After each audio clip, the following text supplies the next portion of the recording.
dualisme hukum. Pada masa kolonial, Belanda membagi penduduk menjadi golongan Eropa Timur asing dan pribumi.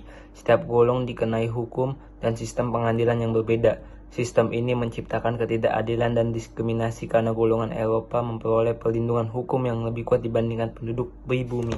Masuknya hukum Barat. Belanda menerapkan sistem hukum Eropa kontinental yang bersifat tertulis dan dikodifikasi, seperti Burgerlijk Wetboek, hukum perdata, dan Wetboek van Strafrecht, yaitu hukum pidana.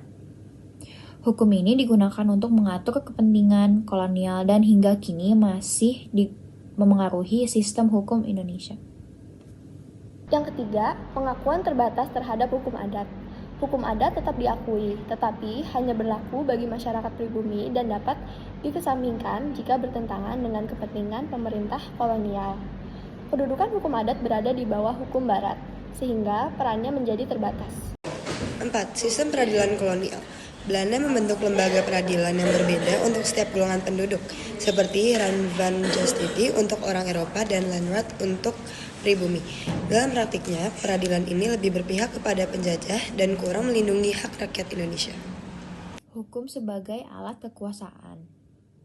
Hukum dimanfaatkan Belanda untuk mengendalikan rakyat, mengatur kerja paksa, pajak, dan penguasaan tanah, serta menekan perlawanan terhadap pemerintahan kolonial. Dengan demikian, hukum berfungsi sebagai alat politik dan ekonomi kolonial.